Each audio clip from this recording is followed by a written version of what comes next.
নমস্কাৰ মৰমৰ ছাত্ৰ ছাত্ৰীসকল, তোমালোক সকলোকে এমডি টিউটৰিয়েল চেনেলটোলৈ পুনৰবাৰ স্বাগতম জনাইছোঁ। আজি আমি ষষ্ঠ শ্ৰেণীৰ সমাজ বিজ্ঞান বিষয়ৰ 23 নং পাৰ্ট কেন্দ্ৰীয় আৰু ৰাজ্যিক চৰকাৰ পাঠটিৰ অনুশীলনী প্ৰশ্নোত্তৰখিনি আলোচনা কৰিম।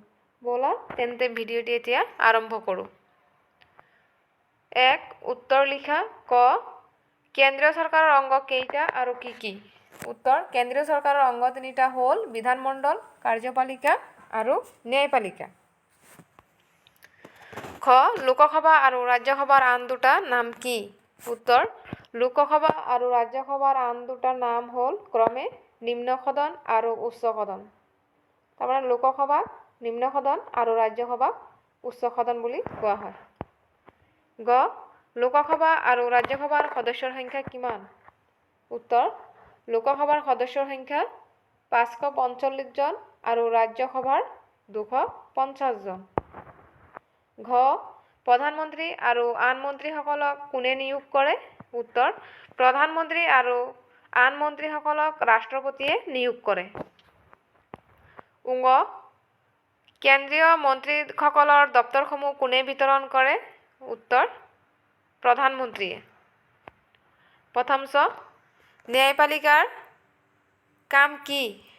উত্তৰ, ন্যায়পালিকাই আইনসমূহৰ ভিত্তি আৰু সঠিকভাৱে কাৰ্যকৰী হৈছে নে নাই বিচাৰ কৰে। দ্বিতীয় চ নম্বৰ, ৰাজ্য চৰকাৰৰ প্ৰধান ভাগ কেইটা আৰু কি কি? উত্তৰ, ৰাজ্য চৰকাৰৰ প্ৰধান ভাগ তিনিটা হ'ল ক্ৰমে বিধানমণ্ডল, কাৰ্যপালিকা আৰু ন্যায়পালিকা। বৰ্গীয় বিধানসভালৈ নিৰ্বাচিত সদস্যজনক কি বুলি কোৱা হয়? উত্তৰ, বিধানসভালৈ নিৰ্বাচিত সদস্যজনক বিধায়ক বুলি কোৱা হয়। ঝ, ৰাজ্যৰ মুৰব্বীজন কোন? উত্তৰ, ৰাজ্যৰ মুৰব্বীজন হ'ল ৰাজ্যপাল আৰু ৰাষ্ট্ৰৰ মুৰব্বী হ'ল ৰাষ্ট্ৰপতি। নিয়, মুখ্যমন্ত্ৰী আৰু মন্ত্ৰী পৰিষদক কোনে নিযুক্তি দিয়ে? উত্তৰ, মুখ্যমন্ত্ৰী আৰু মন্ত্ৰী পৰিষদক ৰাজ্যপালে নিযুক্তি দিয়ে। মদনীয়া ট নম্বৰ, অসমৰ উচ্চ ন্যায়ালয় ক'ত অৱস্থিত? উত্তৰ, অসমৰ উচ্চ ন্যায়ালয় গুৱাহাটীত অৱস্থিত। 2. খালী ঠাই পূৰ কৰা। ক, বিধানমণ্ডলে ডেছ প্ৰস্তুত কৰে?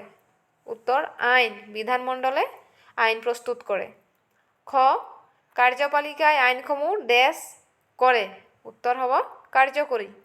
কাৰ্যপালিকাই আইনসমূহ কাৰ্যকৰী কৰে। গ, ন্যায়পালিকাই ডেছ বিচাৰ কৰে? উত্তৰ, ন্যায় আৰু অন্যায়। ন্যায়পালিকাই ন্যায় আৰু অন্যায় বিচাৰ কৰে। ঘ, বিধানসভাৰ কাৰ্যকাল ডেছ বছৰ?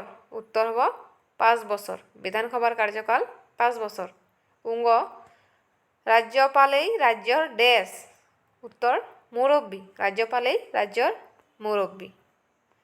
3. শুদ্ধ উত্তৰটো বাছি উলিওৱা। ক, অসমৰ বিধানসভাৰ সমষ্টি 126টা। খ, উত্তৰ, বৰ্তমান ভাৰতত ৰাজ্য 28খন আছে। গ, উত্তৰ, লোকসভাৰ কাৰ্যকাল 5 বছৰ। ঘ, উত্তৰ, উচ্চ ন্যায়ালয়ত মুখ্য ন্যায়াধীশ থাকে 1 জন। উঙ, উত্তৰ, ৰাজ্যসভাৰ সদস্যৰ সংখ্যা 250 জন। মৰমৰ ছাত্ৰ ছাত্ৰীসকল, এই পাঠটিৰ ভিডিঅ'টি ইয়াতে সমাপ্ত হৈছে। ভিডিঅ'টি চাই যদি ভাল পাইছা লাইক কৰিবা আৰু এতিয়ালৈকে যদি মোৰ চেনেলটি ছাবস্ক্ৰাইব কৰা নাই প্লিজ ছাবস্ক্ৰাইব কৰি ল'বা আৰু লগতে তোমাৰ বন্ধুবৰ্গৰ সৈতে শ্বেয়াৰ কৰি দিবা। জয় হিন্দ।